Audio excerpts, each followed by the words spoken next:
ओम साईराम. मी मृणाल पेंढारकर. आज मी 34व्या अध्यायाचं वाचन करणार आहे.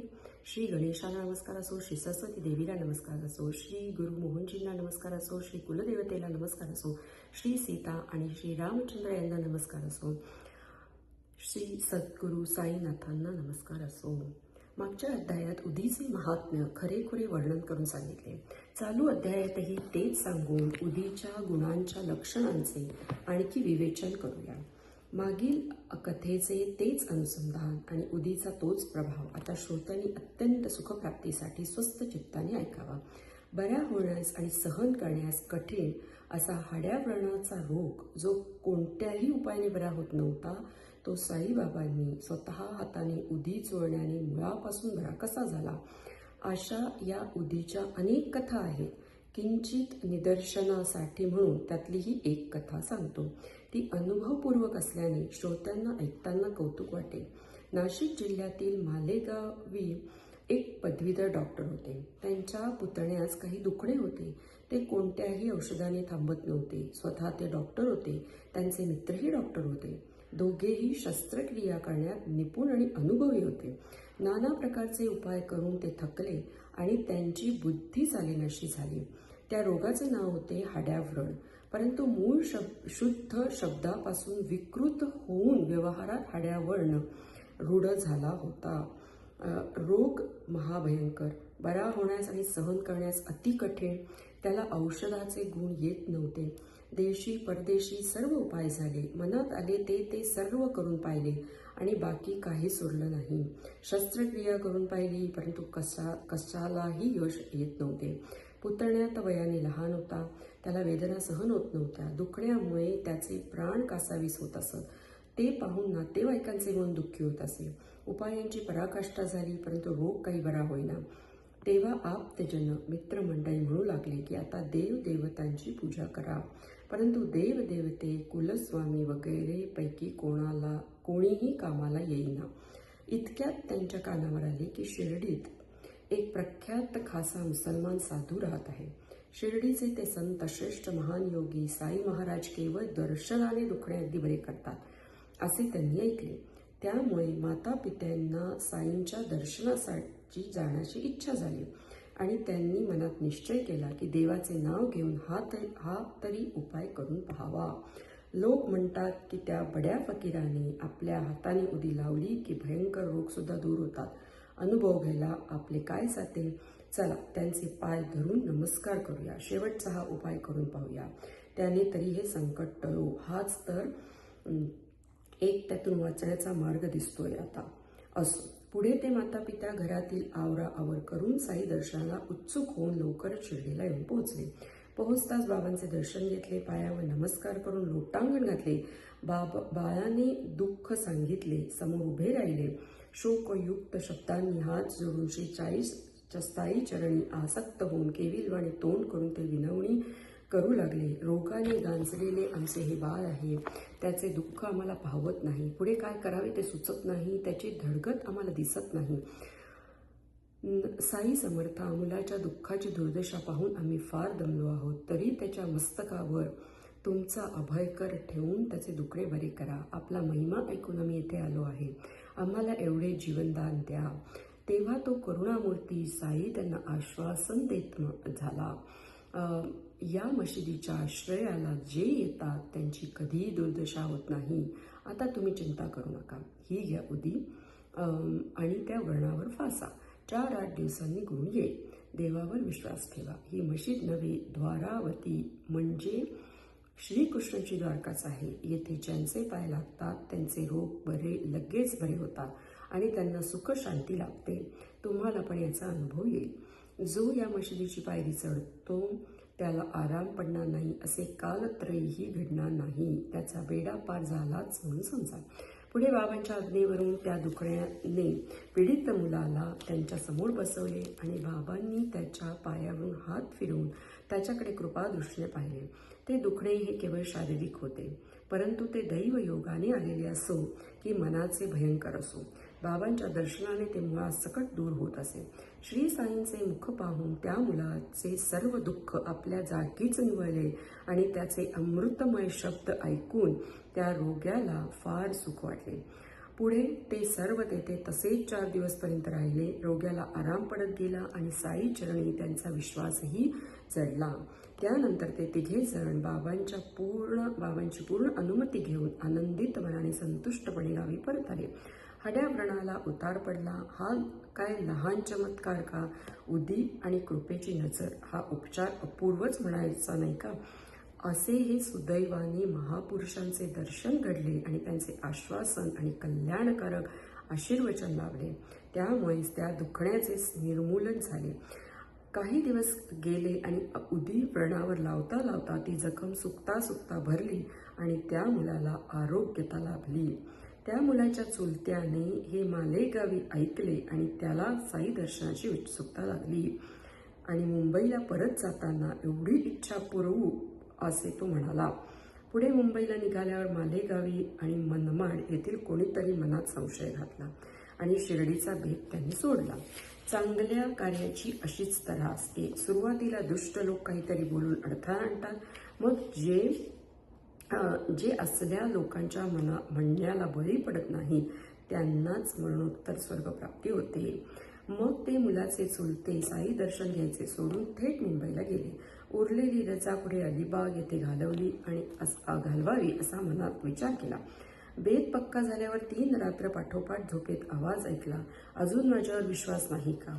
ही आकाशवाणी आणि देववाणी लागोपाठ ऐकून डॉक्टर मनात आश्चर्यचकित झाले आणि तो आवाज खरोखर वाटून त्यांनी शिर्डीला जाण्याचा निश्चय केला.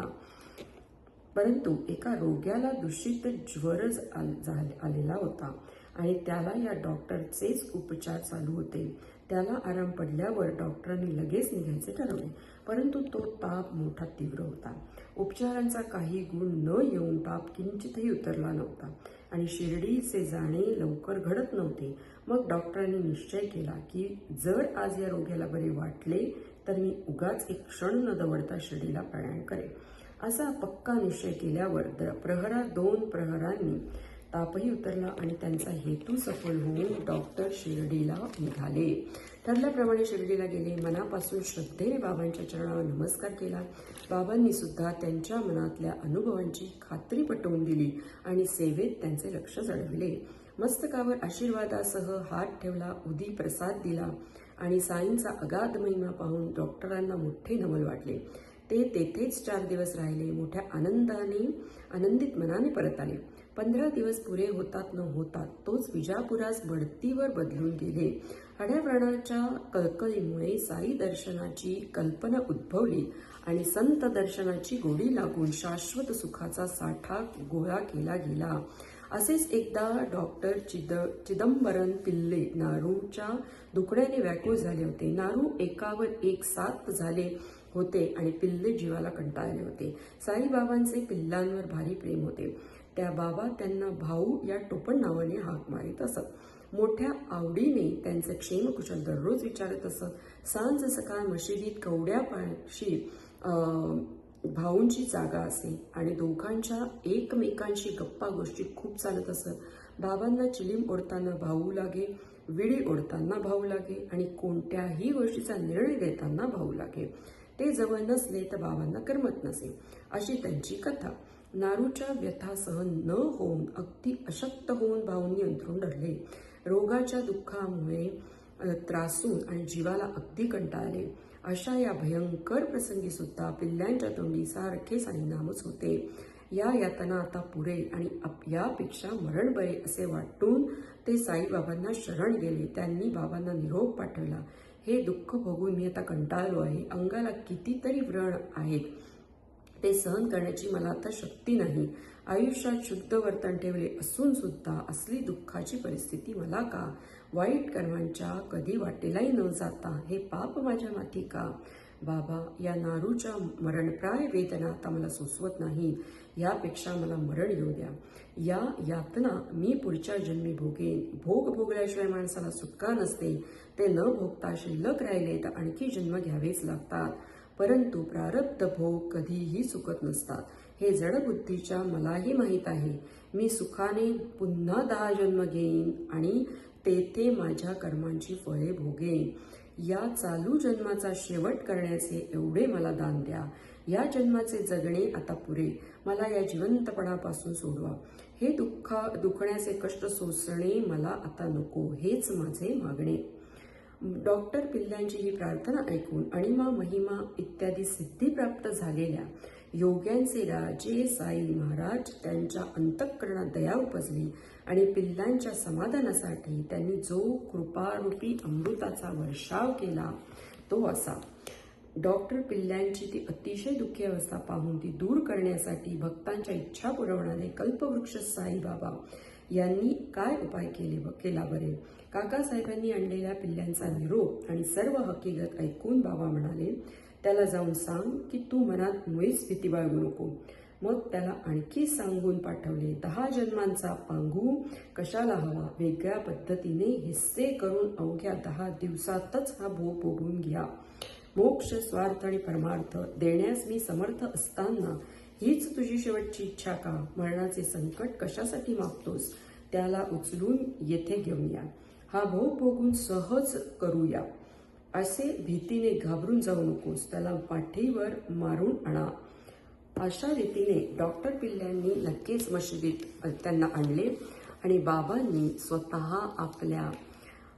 आपला तक्का काढून त्यांच्यासाठी दिला. फकीर बाबा उजव्या बाजूला बसत असत. त्या जागी तो तक्क्या ठेवला आणि म्हणाले, ये गुपचूप टेक येथे. फुकटची चिंता करू नको. स्वस्तपणे पाय लांब कर म्हणजे तुला आराम वाटेल. प्रारब्ध भोगल्याशिवाय संपत नसते. हाच खरा उपाय. आवडते किंवा नावडते, सुख किंवा दुःख, अमृत किंवा विष या जोड्या ओघाने आलेल्या असतात. त्यांचा माणसाने हर्ष किंवा शोक करू नये. जे जे नशीब येईल ते सहन करीत जावे. परमेश्वर या जगाचा शासन करता आहे आणि तोच त्राता म्हणजे संरक्षण करता आहे. त्याच्या चिंतनात सदा राहावे म्हणजे तो सारी काळजी वाहील. चित्त, वित्त, काया, वाणी या सकट त्यांच्या चरणी लीन व्हावे. त्यांचे निरंतर स्मरण करीत राहावे तर त्याची अगाध करणी प्रयत्न प्रत्ययास येईल. त्यावर डॉक्टर पिल्ले म्हणाले, नानासाहेब चांदोरकरांनी नारूवर पट्टी बांधली आहे पण त्याने काहीच उतार पडला नाही. बाबा लगेच म्हणाले, नाना मूर्ख आहे. तू पट्टी सोडून टाक, नाही तर मरशील. आता कावळा येऊन टोचेल मग तू बरा होशील. अशा गोष्टी चालत असतानाच अब्दुल पणत्यात तेल घालण्याकरता लगेच वर आला आणि अचानक काय घडले पहा. आधीच तर मशिदीत लहान अडचणीची होती आणि भक्तांची बरीच ताटी होती. त्यातच पिल्ल्यांची गडबड. अब्दुल पाऊल टाकताना अवघडला. तो आपल्या कामात मग्न होता पण लक्ष पणत्यांकडे होते. त्यामुळे त्याचे पिल्ल्यांकडे दुर्लक्ष झाले आणि तेथे विलक्षण प्रकार घडला. अब्दुल तरी काय करी. होणाऱ्या पुढे उपाय नसतो. पिल्ल्यांनी पाय लांबविला होता. चुकून अब्दुलचा पाय त्यावर पडला. आधीच तो पाय सुजलेला होता. तेथेच अब्दुलचा पाय पडला. पिल्ल्यांचा जीव फार कळवळला आणि त्यांनी मोठ्याने ठणाठणाट केला. त्यांनी एकदाच जी आरोळी मारली ती मस्तकी जाऊन भिडली. मग हात जोडून काकुळतीच्या स्वरात बाबांना ते विनवू लागले.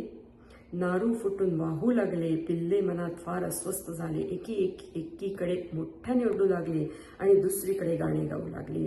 करम कर मेरे हाल पर तू करीम, तेरा नाम रहीमान है और रहीम, तू ही दोनों आलम का सुल्तान है, जहां में नुमाया तेरी शान है, फना होने वाला है सब कारोबार, रहे नूर तेरा सदा आशकार, तू आशिक सदा का सदा मददगार है. पिल्ल्यांना राहून राहून कळाट उठू लागल्या. त्यांचा जीव दुःखाने व्याकुळ झाला आणि ते शरीर अगदी असमर्थ होऊन पडले. सर्वांनी तर्क केला की हा साईबाबांचाच सगळा खेळ आहे. बाबा म्हणाले, भाऊ पहा, आता गाऊ लागला बरं का.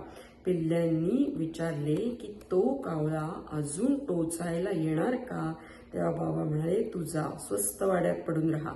आता पुन्हा कावळा टोचायला येणार नाही. तोच कावळा नाही का येऊन गेला. ज्याने तुझ्या पायावर पाय दिला तोच कावळा टोचून पळाला आणि तुझा नारू खाली तळाला. तळाला घातला. कुठला काऊ कुठला कावळा, होणारी गोष्ट बाबांनी समक्ष घडवली. कावळा अब्दुलच्या रूपाने प्रकटविला आणि आपला बोल खरा केला. बाबांचे शब्द हे केवळ शब्द नाहीत, तर ब्रह्मदेवाने माणसाच्या कपाळावर लिहिलेले काय कधीही खोटे न ठरणारे भविष्य आहे. ते पूर्वी केलेल्या कृतींच्या किंवा आचरणाच्या ठराविक परिणामाचेही काही चालणार नाही अशी व्यवस्था करून ठेवतील. थोड्याच वेळात भाऊंना सुख वाटायला लागले. उदी फासणे, उदी तोंडात टाकणे हेच औषध आणि अनुपान झाले. रोगाचा मुळासकट नाश झाला. 10वा दिवस उजाडला. जखमातील बारीक तंतूंसारखे 7 जिवंत किडे बाहेर निघाले. पिल्ल्यांच्या भयंकर वेदना शांत झाल्या आणि त्यांच्या दुःखाचा अंत झाला. असा हा चमत्कार पाहून पिल्ले मनात आश्चर्यचकित झाले आणि बाबांचे हे उत्कृष्ट कृत्य पाहून त्यांच्या डोळ्यातून प्रेमाच्या अश्रुधारा वाहू लागल्या. बाबांच्या चरणद्वयी पिल्ल्यांनी तेथेच मिठी मारली. त्यांचा कंठ दाटून आला आणि त्यांच्या ओठातून शब्द फुटेना. आणखी एक उदीचा अनुभव सांगून या उदीच्या प्रभावाचे वर्णन संपवूया. ज्याच्या मनात जशी श्रद्धा असते तसाच त्याला उदीच्या गुणांचा अनुभव येतो. हेच या ग्रंथाचे महत्वाचे तात्पर्य आहे. एकदा ज्येष्ठ बंधू माधवराव यांचे धाकटे बंधू बापाजीवर संकट आले असता उदीमुळे त्यांचे कल्याण झाले, असे हे उदीचे सामर्थ्य आहे. त्यांचे नवल मी किती म्हणून वर्णन करावे. ग्रंथीज्वर वगैरे रोगांवर आणि अतिउत्कृष्ट औषधे दुसरे नाही. साऊल विहिरीवर असताना बापाजींच्या पत्नीला ताप आला आणि जांघेवर गाठी उठल्या. बापाजी मनात घाबरला. रात्रीची भयाण वेळ पत्नी फार त्रस्त झालेली पाहून बापाजीच्या मनात अनेक शंका येऊ लागल्या आणि तो घोटाळ्यात पडला आणि धीर त्याचा खचला. त्यावर रातोरात धाव ठोकली आणि भयभीत होऊन थरथर कापत शिर्डीत येऊन त्या आपल्या ज्येष्ठ बंधूला सर्व वृत्तांत सांगितला. तो म्हणाला, 2 गाठी तिला आल्या आहेत. तापाने फणफणून ती फार कष्टी झाली आहे. चला आपल्या डोळ्यांनी पहा, मला काही ठीक लक्षण दिसत नाही. बापाजीचे केविलवाणे बोलणे ऐकून माधवराव मनात दचकले. त्यांच्या तोंडचे पाणी पळाले आणि त्यांचे मनही स्वस्थ राहीना.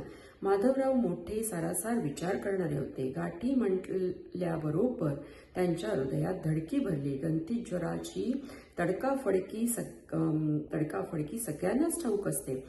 प्रसंग चांगला असो की बिकट असो, कार्य शुभ असो की अशुभ असो, आधी साईंचे मत घ्यावे असा शिर्डीत सरळ रिवाज होता. मग ते जसे सांगतील त्याप्रमाणे त्या परिस्थितीत वागले म्हणजे भक्तांची संकटे तेच दूर करीत असत. असे अनुभव कितीतरी म्हणून वर्णन करून सांगावे. त्या नित्य पद्धतीप्रमाणे माधवरावांनी तसाच विचार केला आणि ही हकीकत त्यांनी साष्टांग नमस्कार करून बाबांना सांगितली. ते म्हणाले, साईनाथा, तुमचा जय जयकार असो. आम्हा अनाथांवर दया करा. आता कसले हे संकट ओढवले आहे, नाही ती काळजी उत्पन्न झाली आहे ना. तुमच्याशिवाय दुसऱ्या कोणाला आता आम्ही याचना करायला जावे. त्या पोरीच्या यातना दूर कर आणि तिला आशीर्वादाचे शब्द सांग. एवढ्या संकटापासून आम्हाला वाचव. तुमच्याशिवाय आमचा कैवारी कोण आहे बरे. तिचा हा